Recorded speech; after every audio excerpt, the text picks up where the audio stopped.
3 hours after my mother stood in front of 420 wedding guests and called my sister her perfect daughter, that same wedding collapsed in front of everyone.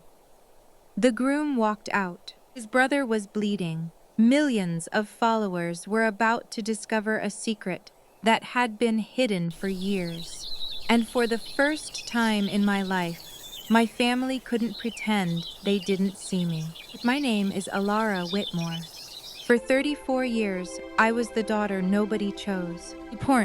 What they didn't know was that the woman they worshipped was hiding a betrayal so devastating it would destroy a $220,000 wedding, tear apart two families, and finally expose the truth my parents had spent decades ignoring. Chapter 1: Daughter Nobody Chose.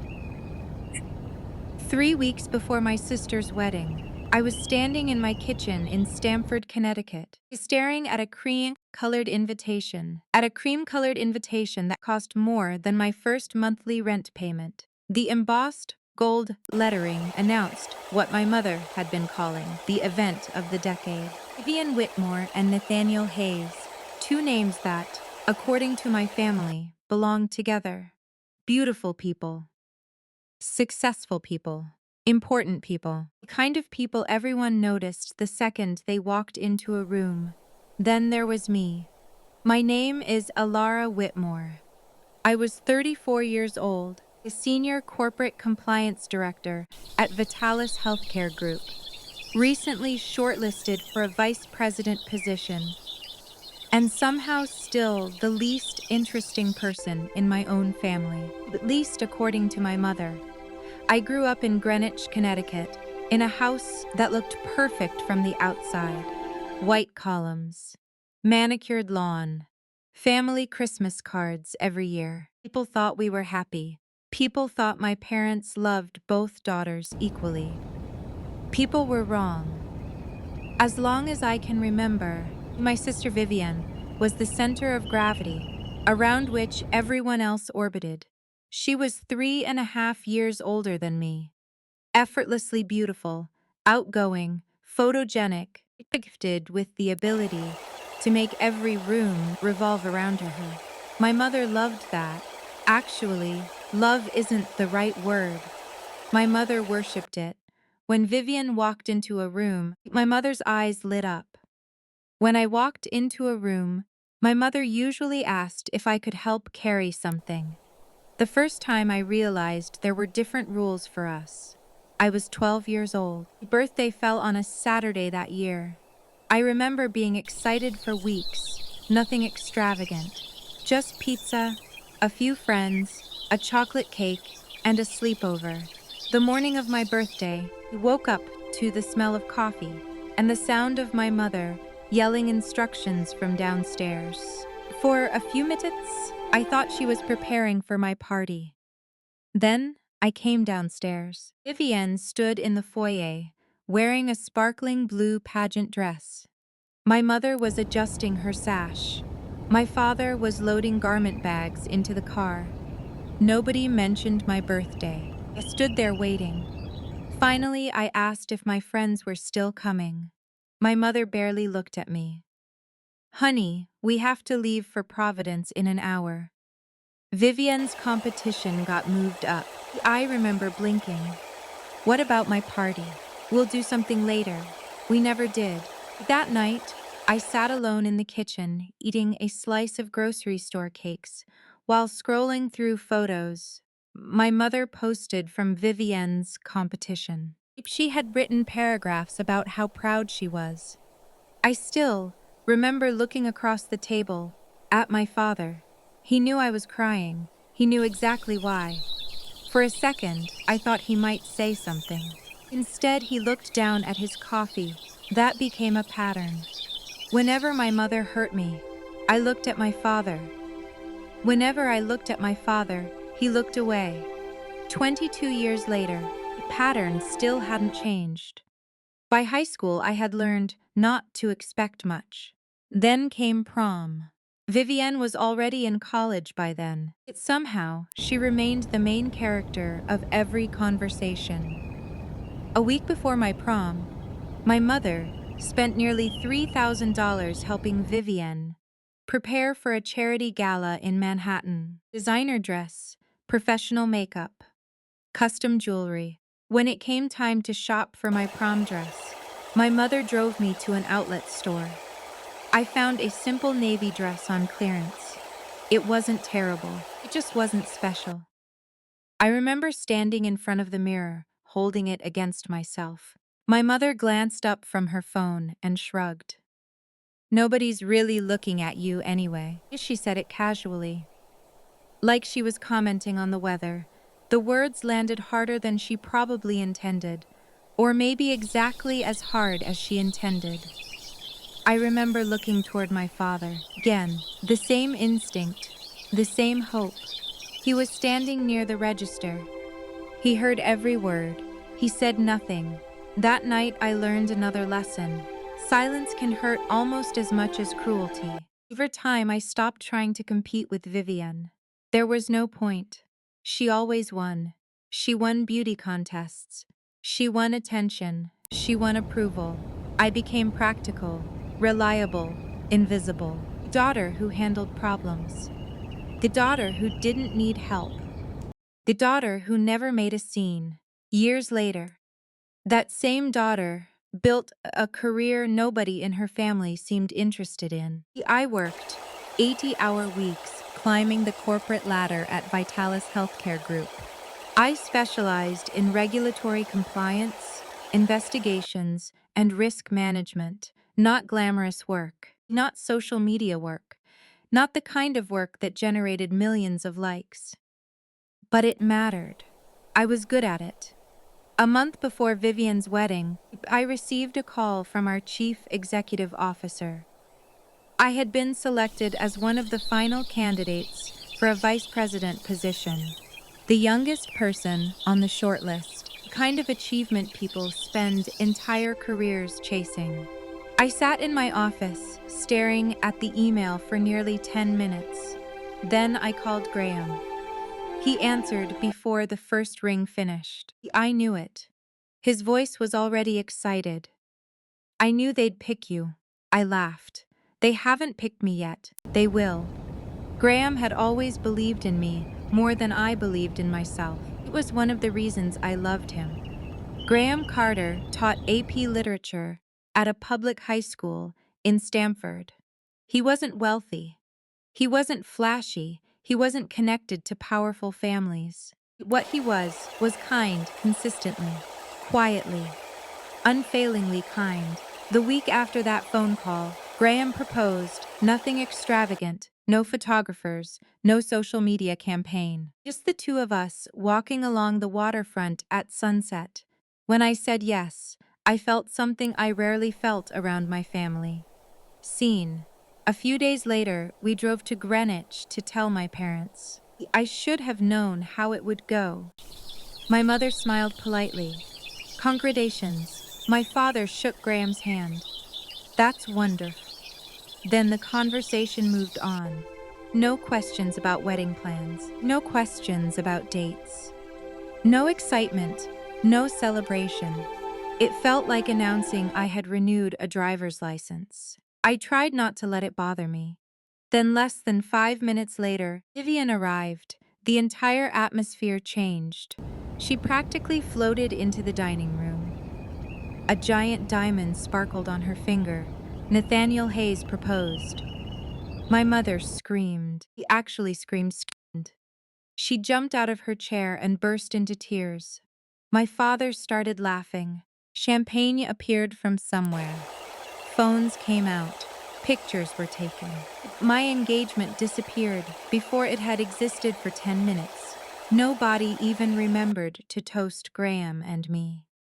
I sat there smiling because I didn't know what else to do. At one point, I looked toward my father.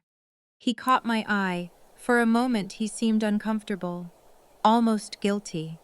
Then he looked away. Agan. A week later, Graham's mother, Helen, invited us for dinner. Her house wasn't fancy, neither was the food, but when we walked through the door, she hugged me, like I was already family. David Carter spent half an hour asking about my promotion. Helen wanted to hear every detail about the proposal. They cared.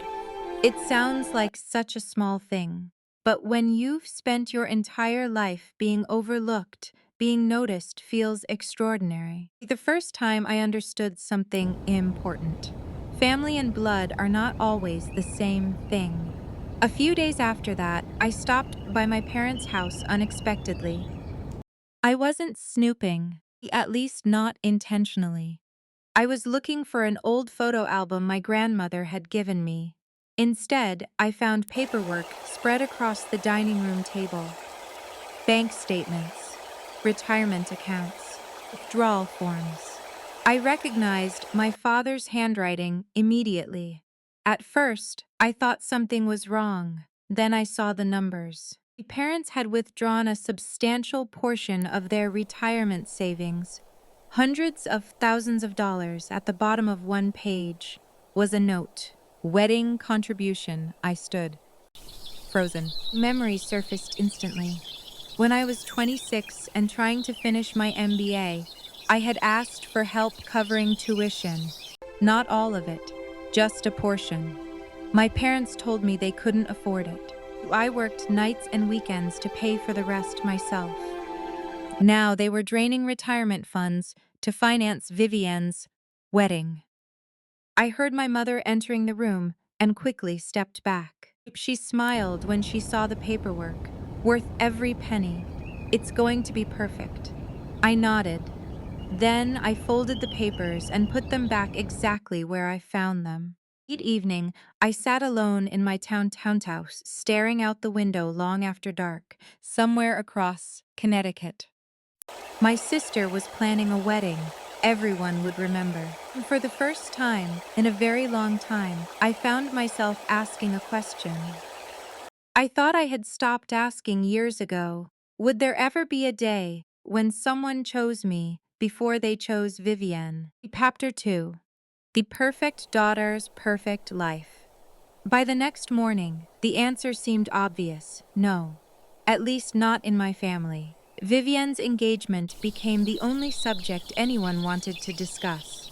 When my mother created a group text before breakfast and named it Hayes Whitmore Wedding Team, as if she had been waiting her entire life to type those words together. Within an hour, she had sent 12 messages about venue options, floral concepts, guest lists, and the importance of making a proper impression on the Hayes family. My engagement to Graham was not mentioned once. Vivienne, of course, knew exactly how to use attention. She had been practicing since childhood. By 38, she had turned it into a career. Online, my sister was not simply Vivienne Whitmore. She was Vivienne W., lifestyle creator, relationship voice, modern faith woman, and self-proclaimed believer in intentional love. She had 2 million followers across Instagram, TikTok, and YouTube. Her feed was an endless scroll of soft lighting, white linen dresses, gold crosses, handwritten devotionals, green smoothies, perfectly plated Sunday brunches, and captions about loyalty, feminine strength, and protecting sacred relationships. People adored her. Women wrote comments, telling her that her love story gave them hope. Young brides asked where she bought her dresses. Brands paid her more for one sponsored post than I made in a week reviewing federal compliance reports. I tried not to judge it. At least that was what I told myself. There was something about the image she built that never sat right with me. The softness felt staged. The humility felt rehearsed. The family values looked beautiful under a ring light. Parents.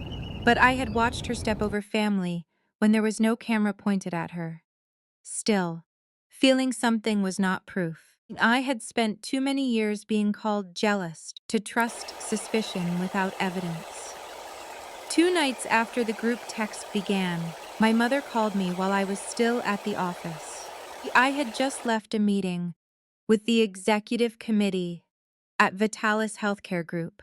My boss had confirmed that I was officially one of 3 final candidates for Vice President of Corporate Compliance. She said, "The board admired my work on the Northeast Audit Recovery Project." She said I had a real chance. I walked back to my office with my chest full of something unfamiliar, pride. Then my phone rang. "Elara," my mother said, without hello. "I need you to come by tonight. Vivienne is bringing sample boards for the wedding colors." I paused in the hallway. "Mom, I actually have some news too." "Wonderful," she said quickly. "You can tell us after dinner if we have time. Diane from Hayes Events is coming at 7. And I need you to help organize the vendor folders." I looked down at the folder in my own hand, the one with my name on it, the one that could change the entire direction of my career. "Of course," I said. By the time I arrived in Greenwich, the dining room had been transformed into a command center. Fabric swatches covered the table. Champagne flutes stood beside open laptops. Vivienne sat at the head of the table like a queen reviewing tribute. My mother hovered behind her, glowing with purpose. My father poured wine and asked Nathaniel questions about his family's investment properties. Graham was not there. He had not been invited. When I asked my mother why, she lowered her voice as if Graham had embarrassed us by existing. "It's just immediate family and wedding planning tonight, honey. Nathaniel is here." "Well, Nathaniel is the groom. Graham is my fiancé." She smiled tightly. "Of course, and he's a good man. He really is. But this is a very different kind of wedding, Elara. The Hayes family moves in certain circles. You have to be thoughtful." Thoughtful was one of my mother's favorite words when she meant ashamed. Vivienne looked up from a cream-colored binder. "Don't take it personally, Lara. It's not like Graham would enjoy this." Anyway, she had called me Lara since we were children, mostly because she knew I hated it. I sat down beside my father and waited for him to say something. Anything.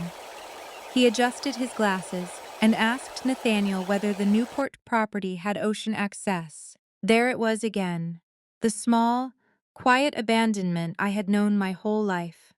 For the next hour, everyone discussed the wedding, as if it were a merger between 2 historic families. The venue under consideration was a waterfront estate in Newport, Rhode Island. 400 guests minimum. Weekend itinerary. Welcome cocktails on Friday. Private brunch on Sunday. Custom stationery. Live string quartet. Security. Then Vivienne mentioned the dress, $28,000. My mother clasped her hands to her chest. "It's couture," she said, as if that explained everything. I stared at the wine glass in front of me and thought about my MBA tuition. At one point, my father turned toward me. "You've been quiet, Elara." My heart lifted slightly. Maybe this was the opening. "Actually," I said, "we found out today that I'm a finalist for the vice president role at Vitalis." Vivienne's phone buzzed at the exact same moment. She glanced down and gasped. "Oh my God." Nathaniel's mother just confirmed the rehearsal dinner location. My mother leaned over her shoulder instantly. "Where?" The moment passed so cleanly it was almost impressive. My father gave me a small smile that looked like an apology, but said nothing. I looked down at my hands under the table. I should have been used to it by then, but there are some wounds that never really scar over. They just reopen more quietly. The Newport engagement party happened the following Saturday. The Hayes estate sat on a cliff above the water. All gray stone, wide terraces, white roses and windows, large enough to reflect the ocean back at itself. It looked less like a home and more like the kind of place people rented for magazine shoots. I drove there alone. Graham had offered to come with me anyway, invitation or not. I told him no. I told him I didn't want drama. The truth was, I didn't want to watch my family fickley make him feel small. When I arrived, Vivienne was standing near the terrace doors in a pale champagne dress that made her look like she had been poured out of candlelight. Nathaniel stood beside her, handsome, polished, completely unaware of how carefully my sister performed being adored. The guests were exactly what I expected. Old money people, board members, charity women in pearls, pup. Men who spoke softly because they were used to being listened to. I found myself near the edge of the room, holding sparkling water I didn't want. That's where Robert Hayes found me. He was older, maybe late 60s, with silver hair, kind eyes, and a camera strap around his neck. "You're Elara," he said. I blinked.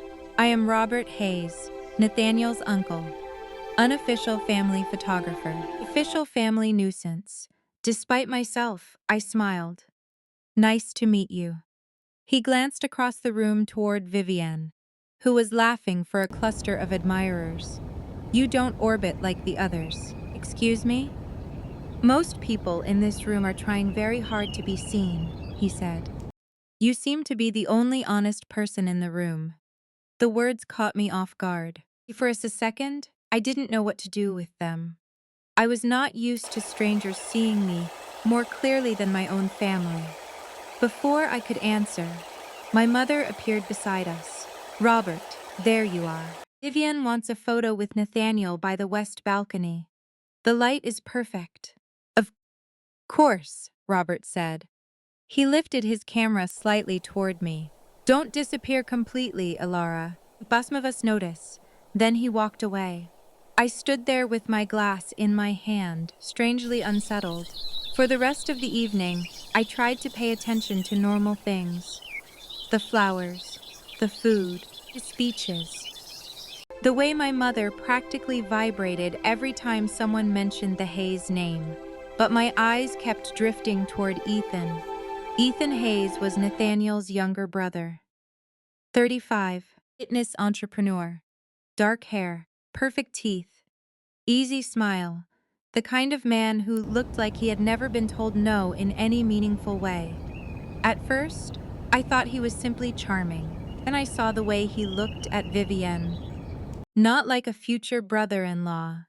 Not like family. Like someone remembering something. Vivienne was talking with Margaret Hayes near the champagne tower when Ethan passed behind her. His hand brushed the small of her back for half a second. Too brief to be obvious, too familiar to be accidental. Vivienne did not turn around. She only smiled wider. My stomach tightened. I told myself to stop. I told myself this was what my family would accuse me of. Imagining things. Looking for flaws. Being unable to let Vivienne be happy. Then, near the end of the party, I stepped outside to get air. The garden behind the terrace was quieter, lit by lanterns and half hidden by tall hedges. I was halfway down the stone path when I heard low voices. Vivienne's laugh came first, soft. Nervous, then Ethan. "You need to be more careful." He stopped. I should have turned around. Instead, I took one step closer. They stood in the shadow near the side gate. Vivienne's back was partly to me. Ethan was facing her, close enough that his shoes nearly touched hers. He reached up and brushed his thumb against the corner of her mouth. There was lipstick on his skin. My breath caught. Vivienne went completely still. Then she turned. Our eyes met. For 1 second, the perfect sister disappeared. Something sharp and ugly flashed across her face. Then she smiled. "Elara." Ethan stepped back. Vivienne lifted her chin and walked toward me. "Don't start imagining things, Elara." Her voice was smooth, but her eyes were cold. I didn't say anything. I couldn't. He passed me without waiting for a response. Ethan followed.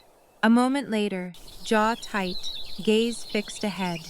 I stood alone in the garden, listening to the ocean hit the rocks below. And for the first time, I understood that Vivienne's perfect life might not just be fake. It might be dangerous. Chapter 3. The secret everyone Massetti drove home from Newport, with both hands tight on the steering wheel, playing that moment until it stopped feeling like a memory and started feeling like evidence. Ethan's thumb at Vivienne's mouth, the lipstick on his skin, Vivienne's face changing when she saw me. In that sentence, don't start imagining things, Elara. It was exactly the kind of thing my family had said to me my whole life. Don't be dramatic. Don't be jealous. Don't make this about you.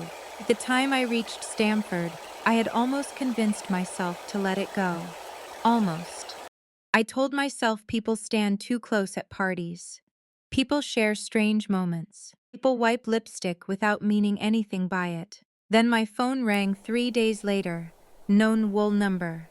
I let it ring twice before answering. Is this Elara Whitmore? Who is this? The name is Julian Mercer. I'm a friend of Nathaniel Hayes. I knew the name immediately. Julian Mercer was one of Nathaniel's groomsmen, though friend was probably too small a word. The engagement party, I had seen them standing together near the terrace, speaking with the easy shorthand of men who had known each other long before money made their lives complicated. I'm not sure why you're calling me.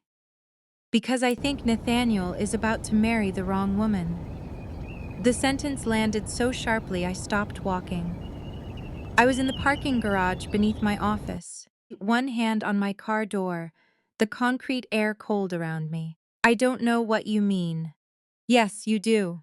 I closed my eyes. For 1 second, I was back in that garden, watching Ethan touch my sister's mouth like he had done it before. I can't help you. Elara, please? His voice lowered. I'm an investigative journalist. I don't make calls like this based on a feeling. I've seen them together. More than once. I said nothing. At the Newport party. At a hotel bar in Manhattan 2 months ago. Outside Ethan's building in Westport at nearly midnight. I tried warning Nathaniel, but he thinks I'm being protective. Or paranoid I. Then maybe you are. I wish I was. Look toward the garage exit, where daylight cut a pale rectangle across the floor. Why call me? Because you're her sister. I almost laughed. People always thought that word meant something simple. Sister, as if sharing parents automatically meant access to truth. You've met my family once, I said. You don't understand what asking me this means. I understand enough to know you saw something. My throat tightened. I saw nothing I can prove. That's not the same as seeing nothing. I hated him a little for being right. I won't be the jealous younger sister who destroys Vivian's wedding. I won't give my mother another reason to tell everyone I'm bitter. Julian was quiet for a moment, then he said something softer. Then don't do it for Vivian. Do it for Nathaniel. I hung up without answering. For the rest of that day, I tried to work. That had always been my survival strategy. When family made me feel small, I made myself useful somewhere else. I read compliance reports. I reviewed escalation memos, moved through systems that made sense, rules that existed on paper, consequences that followed actions. At 5:30, my boss called me into her office. Pun. Marianne Ellis had been at Vitalis Healthcare Group for 20 years. She had a calm voice and the unnerving ability to know when someone was pretending to be fine. She closed the door behind me and smiled. The board made its decision. I gripped the edge of the chair. And they want you. For a moment, I didn't understand. Then she stood and extended her hand. Congratulations, Elara. You're the next vice president of corporate compliance. I should have cried. I should have shouted. Instead, I sat there with my hand over my mouth, because the first thought that came into my mind was not about my career. It was whether my mother would care. That is what being raised invisible does to you. Even when the world finally opens a door, you still look over your shoulder, hoping someone from home saw it happen. That night, I drove to Greenwich, with the news sitting bright and fragile in my chest. I found my parents, Vivienne, and Nathaniel in the dining room, surrounded by seating charts. Pat, my mother, was arguing about whether the governor's wife should sit closer to the head table than Nathaniel's father's business partner. Vivienne was holding her phone up, recording a short behind-the-scenes clip for her followers. "Planning a wedding with family is such a blessing," she said into the camera, her voice warm and honeyed. "It's all about love, loyalty, people who stand beside you." I stood in the doorway listening to that word, loyalty. When she stopped recording, I stepped in. "I have news." My father looked up first. "What is it?" For half a second I had him, then my mother interrupted. "Elara, before that, can you check the revised guest list? I think the Carters are still on there by mistake." I froze. "The Carters?" "Just Graham's parents, honey. We have to keep the main wedding weekend streamlined." Nathaniel looked uncomfortable. Vivienne didn't. "They're lovely people," my mother added, which meant the opposite. "But this is a Hayes event too." My promotion sat inside me like a candle blown out. I looked at my father. He knew. I could see it in the way his fingers tightened around his pen. He knew this was cruel. He knew Graham's parents had treated me with more warmth in one dinner than my mother had shown in months. He looked down. Of course he did. I didn't tell them about the promotion that night. I went home and told Graham instead. He lifted me off the floor in our kitchen, laughing into my hair. I knew it. I knew it. For a while I let myself be happy. Then, after dinner, while Graham washed the plates and hummed some old song under his breath, my phone buzzed, a text from Julian Mercer. "I need to show you something." It was given to me voluntarily. No hacking, no illegal access. "Please meet me tomorrow." I stared at the words for a long time. Then I typed one sentence. 30 minutes. Public place. We met at a coffee shop in Stamford the next afternoon. Julian was already there, sitting in a corner booth with a laptop bag beside him and a paper cup untouched in front of him. Up close, he looked tired in a way that made me trust him more. Not dramatic, not excited, tired. "This isn't gossip," he said as soon as I sat down. "I don't want to see anything illegal." "You won't." He opened the laptop but didn't turn it toward me yet. "Ethan's ex-girlfriend contacted me. Her name is Monica Drake. They lived together in Westport until last year. When Ethan moved out, he left behind an old iPad that was still synced to one of his messaging accounts. We found the messages while clearing the device. She didn't break into anything. She didn't guess a password. She saved screenshots because she suspected he'd cheated on her. With Vivienne. Julian's expression answered before he did. "Yes."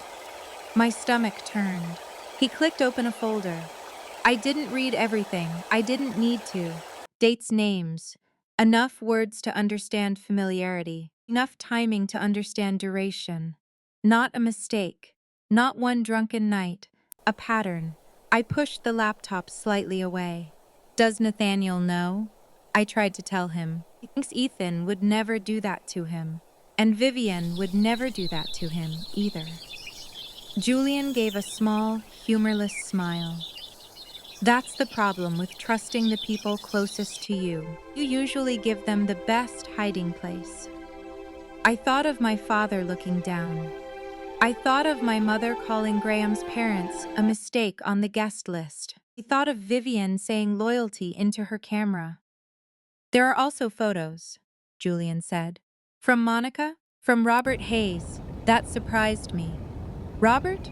He shoots every family event. Engagement dinner, charity brunches, holiday weekends. He started reviewing old footage after I asked whether he'd ever noticed anything unusual." "Did he?" Julian turned the laptop back. "The photos were not explicit. That somehow made them worse. Vivienne and Ethan in corners. Vivian's hand resting too long on Ethan's sleeve. Ethan watching her when everyone else watched Nathaniel. Their bodies angled toward each other in rooms full of people who saw nothing because they had already decided what the story was. People, all of these were taken at public or family events, Julian said. Robert owns the footage. He gave permission. Why? Because he loves Nathaniel. I looked at the screen until the faces blurred. What do you want from me? I want to know whether I'm wrong. I almost said yes. It would have been easier. If Julian was wrong, then Vivian was still just vain and cruel, not dangerous. Nathaniel was still safe. My family was still only unfair, not sitting on the edge of a disaster. But I had seen the garden.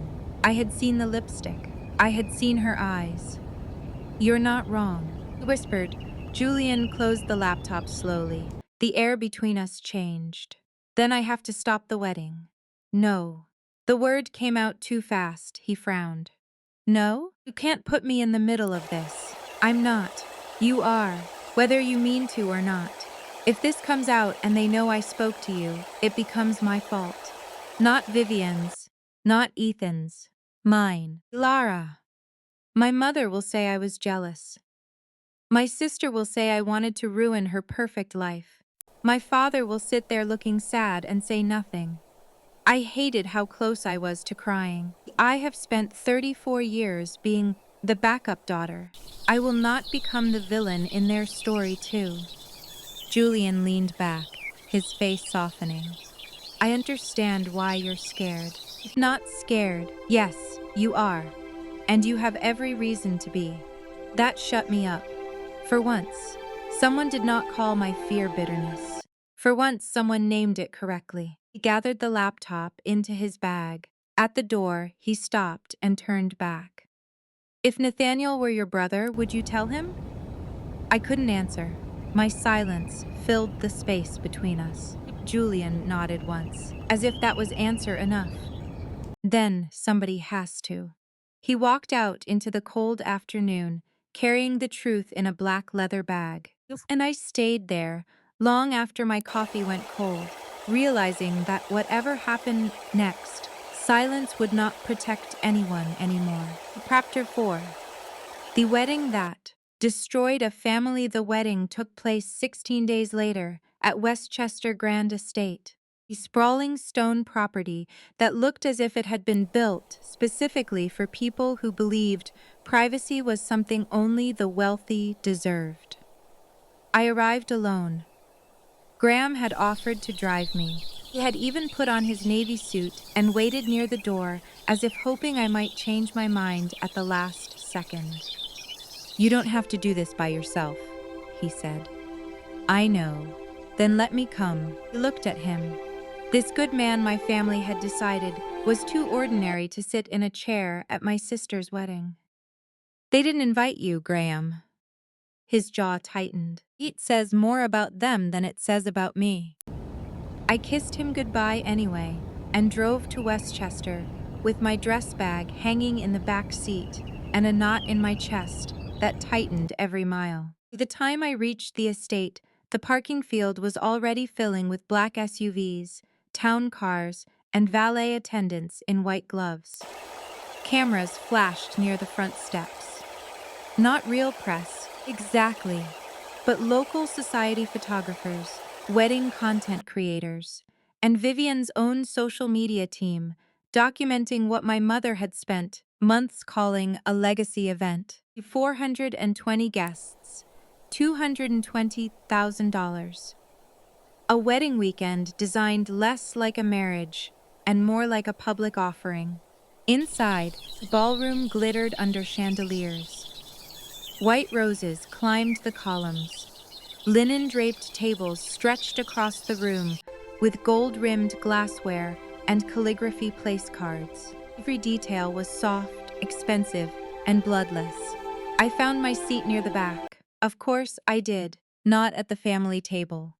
Not near my parents. Not anywhere close enough to appear in the main photographs. A server asked if I wanted champagne.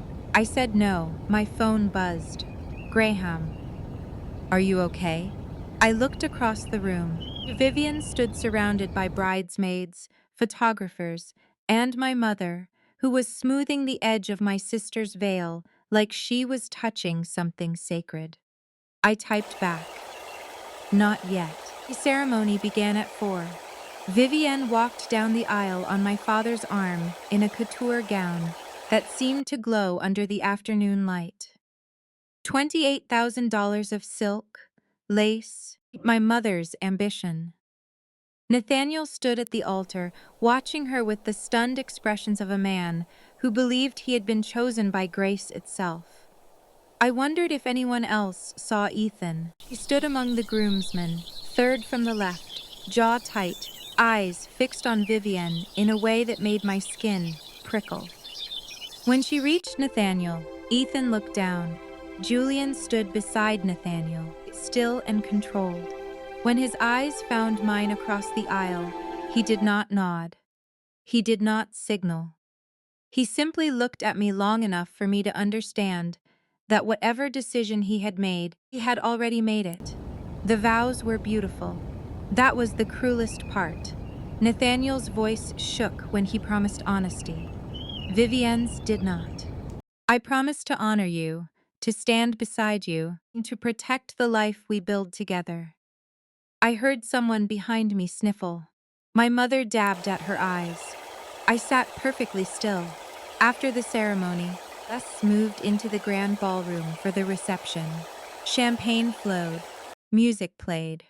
Vivienne and Nathaniel danced beneath a ceiling of suspended flowers while people raised phones to capture the kind of moment that made strangers online believe in fairy tales.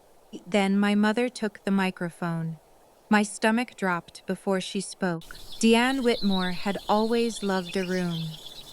"Thank you all for being here to celebrate my beautiful daughter, Vivienne," began. The room softened around her. She talked about Vivienne's childhood, her grace, her faith, her strength, her destiny. She talked about how some girls are simply born with light inside them. She talked about how proud she was to watch Vivienne become the woman everyone always knew she would be. Then she laughed lightly and lifted one hand toward the tables. "And my other daughter is here somewhere. Elara, give us a wave if you're not hiding." A few people chuckled politely. My face burned. I did not wave. For 34 years, I had trained myself not to react. Not at birthdays, not at dinners, not at outlet stores, or empty graduations, or family announcements swallowed by Vivienne's spotlight. But sitting there in that ballroom, in front of 420 people, hearing my mother reduce me to my other daughter, something inside me went very quiet.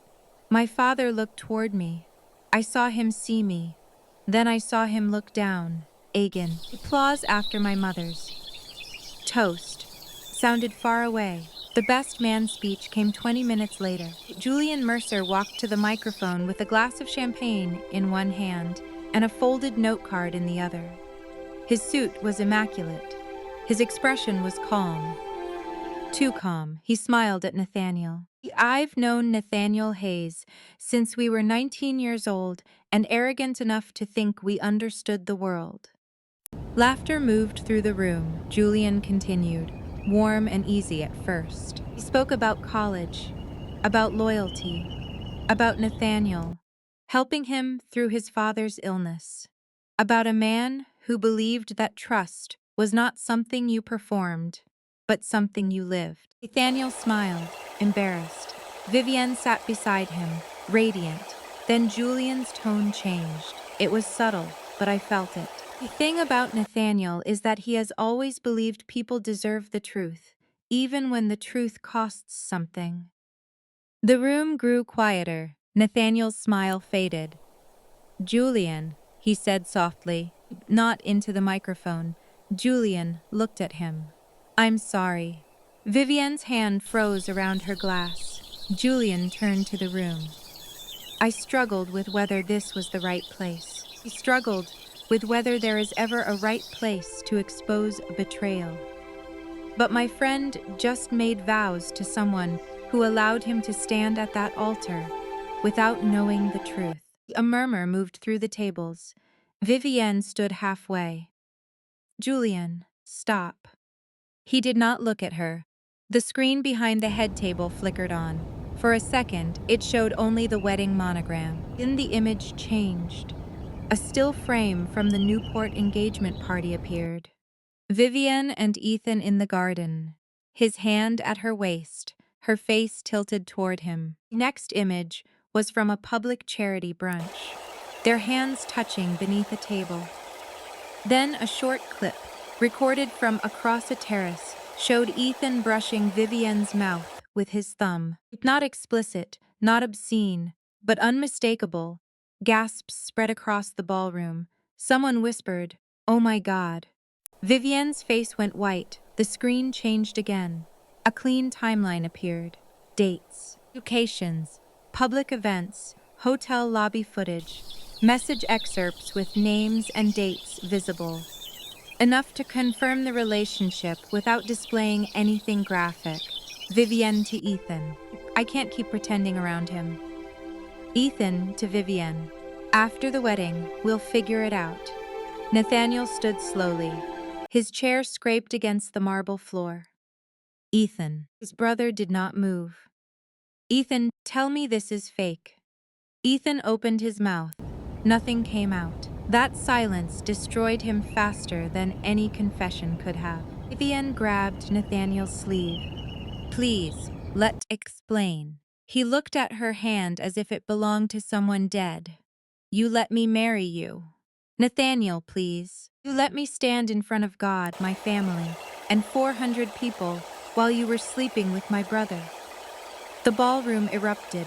Guests stood. Phones came out. Margaret Hayes made a small broken sound and collapsed back into her chair. William Hayes rose so fast, his napkin fell to the floor. Ethan tried to step away. Nathaniel crossed the space between them before anyone could stop him. The punch landed hard enough that the room seemed to crack around it. Ethan stumbled into the table, knocking over champagne and flowers. Two groomsmen grabbed Nathaniel's arms.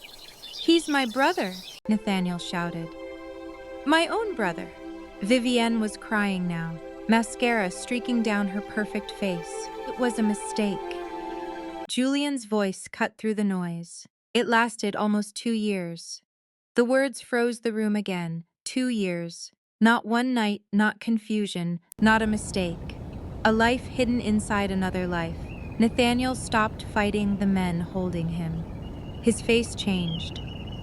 The rage drained, leaving something emptier and worse. He turned back to Vivienne. My attorney will contact yours Monday morning. We will pursue annulment based on fraud and deception.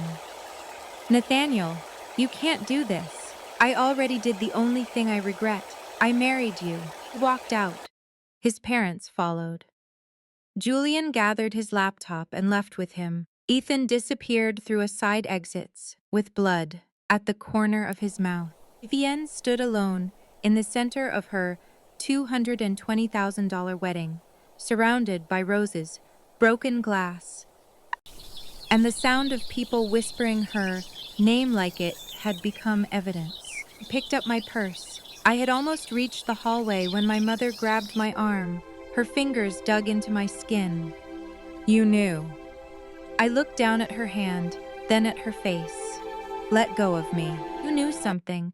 I can see it. Why didn't you tell us? For a moment, I saw every version of her at once.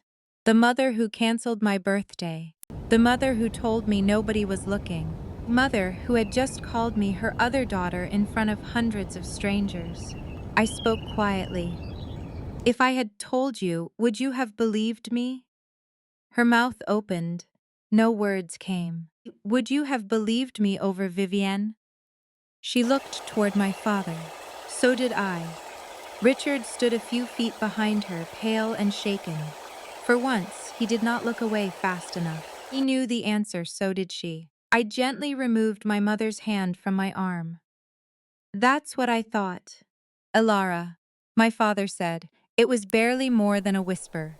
I waited. A foolish part of me still waited, but he said nothing else. I walked past them both. Outside, the evening air was cold and clean. The music inside had stopped. Behind me, the most beautiful wedding my family had ever planned was collapsing under the weight of the truth. I kept walking toward my car. For the first time in my life, I did not turn around. Chapter 5. I stopped waiting. To be Chosney drove until the lights of Westchester disappeared behind me. And only when I reached the first quiet stretch of highway did I realize my hands were shaking. Not from satisfaction, not from victory, from exhaustion. People imagine moments like that should feel clean. They think exposure should bring relief. That once the truth arrives, all the years before it somehow rearrange themselves into justice. It does not work that way. When I got home, Graham was waiting on the front steps of my townhouse. In Stamford, with his coat still on and his phone in his hand. He stood the second my car pulled in. He barely made it out before he wrapped his arms around me. What happened? I leaned into him and closed my eyes. Everything. By morning, everyone knew someone had recorded Julian's speech. Someone else had captured Nathaniel walking out. A third person had filmed Vivienne standing in the middle of the ballroom while guests whispered around her. By noon, clips from the wedding had spread across every platform that once adored my sister. The captions were brutal. Perfect marriage influencer caught with groom's brother. $200,000 wedding collapses during best man speech. Vivienne Whitmore's loyalty brand exposed. The first sponsorship disappeared within 24 hours. Then another, and a third. Within 2 weeks, her management agency released a careful statement about reevaluating partnerships. By the end of the first month, Vivienne had lost brand deals worth more than $8 million in projected annual revenue. Her follower count fell so quickly that people started tracking it like a stock collapse. The woman who had built her life, selling trust, had become a warning about performance. Nathaniel filed for annulment through the Hayes family attorneys, citing fraud, deception, and material misrepresentation. I did not know the legal details beyond what became public, by my own parents, but I knew enough from my work to understand that the Hayes family would not let it become messy if they could make it final instead. Ethan disappeared from every Hayes business website. Within a week, his wellness franchise partnerships were quietly unwound. His name was removed from an advisory board connected to the family trust. Someone told me later that William Hayes cut off discretionary access to Ethan's trust distributions until further review. Duple old money had a polite way of erasing people. My family did not fare much better. Vivienne moved back into my parents' house in Greenwich before the month ended. I saw the photos because I still had mutual friends who thought I needed updates I never asked for. My sister, once photographed in designer kitchens and oceanfront suites, was carrying garment bags through the same front door she had once floated through like a queen. My mother stopped posting. That alone told me more than any apology could have. Diane Whitmore had spent decades, Diane Eds, cultivating the image of a woman whose daughter had become everything she deserved to be. Suddenly, the charity boards and luncheon committees she cared about began growing quiet around her. Invitations slowed. Calls went unanswered. People who once asked her about Vivienne with admiration now asked carefully, with pity disguised as concern. For the first time in my mother's life, being Vivienne's mother did not make her look better. It made her look foolish. 2 weeks after the wedding, my father called. I almost didn't answer. When I did, he sounded older than he had the last time I heard his voice. Elara, Can I see you? I looked across the kitchen at Graham. He didn't tell me what to do. He never did. He only nodded once, as if to say he would support either answer. Tomorrow, I said. Coffee shop on Bedford Street. 10. My father arrived early. I saw him through the window, sitting alone at a corner table, both hands wrapped around a paper cup he was not drinking from. He looked smaller outside the house in Greenwich. Without my mother's voice beside him, without Vivian's shine to stand behind, he looked like a man who had run out of places to hide. I sat across from him. For a while, neither of us spoke. Then he said the words I had waited 34 years to hear. I'm sorry. I looked at him carefully. For what? His mouth tightened. For looking away. The room seemed to narrow. He stared down at the cup. I knew. Not about Vivian and Ethan. Not that. I knew your mother treated you differently. I knew she was cruel sometimes. I knew you waited for me to step in. My throat burned. Then why didn't you? He closed his eyes. Because it was easier not to. The honesty hurt more than an excuse would have. He continued, voice rough. I told myself you were strong. I told myself Vivian needed more attention and you could handle less. I told myself silence kept the peace, but it didn't keep peace for you.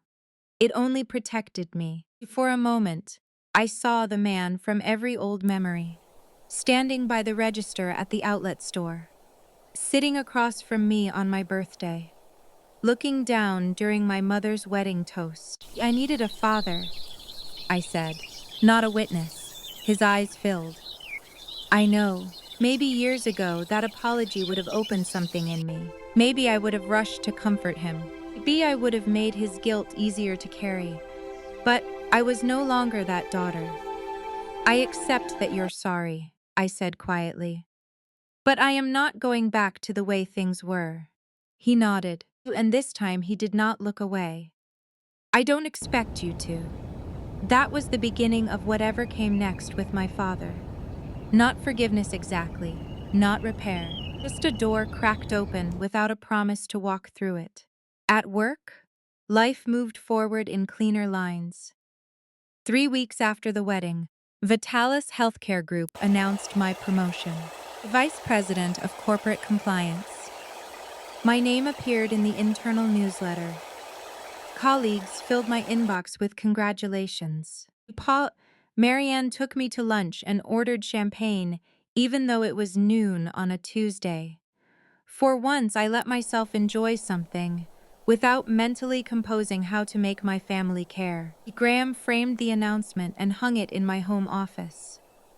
You know this is a big deal, right? I smiled. I'm learning. We got married that spring in Helen and David Carter's backyard. 40 people.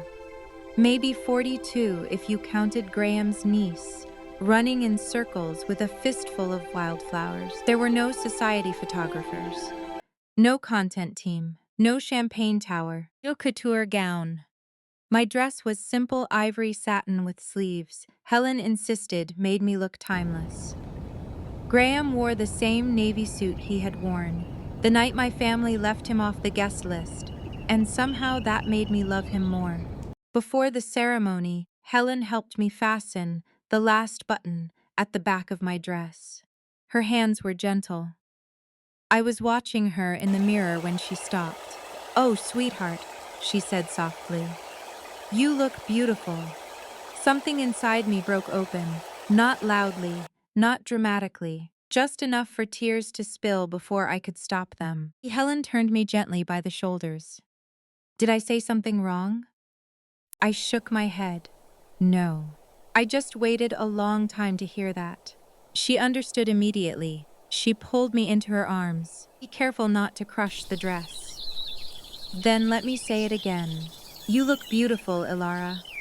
I cried against the shoulder of the woman who had not given birth to me, yet had somehow mothered me better in that moment than my own mother had managed in decades. My parents came. I had invited them after weeks of thinking about it. Not because everything was fixed. Not because I needed them there. Because I wanted to make the choice from strength instead of old hunger. My mother arrived in a pale blue dress, with no dramatic entrance, no instructions, no attempt to take over. For the first time in my life, Diane Whitmore looked unsure of where she belonged. Before the ceremony, she approached me near the garden gate. Elara. I turned. She looked at my dress, then at my face. There were 100 things she could have said.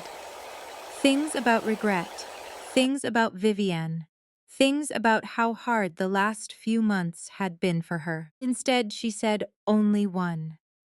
May I have a chance to do better? It was not enough, but it was not nothing. I studied her face and realized I no longer needed her apology to heal. It was the difference. I don't know what that looks like yet, I said. But you can try. She nodded, no tears, no performance, just a small, quiet nod.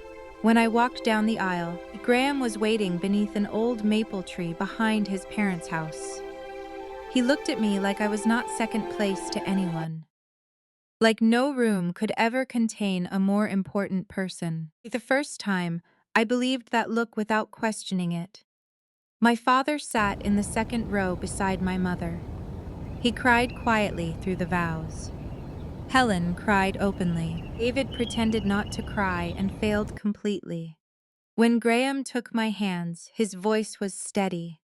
I choose you, he said, not because you were waiting to be chosen, but because loving you has always felt like the easiest truth of my life. I barely made it through my vows. There are victories that arrive like thunder. Mine arrived in a backyard with uneven grass, folding chairs, wildflowers, and 40 people who came because they loved us. Not because of a name, not because of status, not because a camera was watching. After the ceremony, I stood at the edge of the garden while guests laughed beneath string lights. Graham was talking to his students, who had somehow convinced David to let them control the playlist. Helen was fixing a plate for my father. My mother stood quietly near the rose bushes, listening more than speaking. For once, nobody was orbiting Vivienne. For once, I was not waiting outside the circle. I was inside one of my own. I thought about the girl eating birthday cake, alone in the kitchen, the girl in the clearance dress. The woman sitting in the back of a ballroom, while her mother called her the other daughter. I wished I could tell her that one day she would stop begging to be seen by people committed to looking past her. I wished I could tell her that being chosen by the wrong people is not love, it is performance. And refusing to perform for them anymore is not bitterness, it is freedom. I looked at Graham, at the Carters, at the small warm circle of people who had chosen me without needing me to become someone else first. And finally, after 34 years, I stopped waiting. So tell me, have you ever spent your life waiting for someone to choose you, only to realize you had to choose yourself first? If this story stayed with you, share your thoughts in the comments and stay with us for more stories about betrayal, truth, quiet strength, and the kind of justice that finally lets people breathe.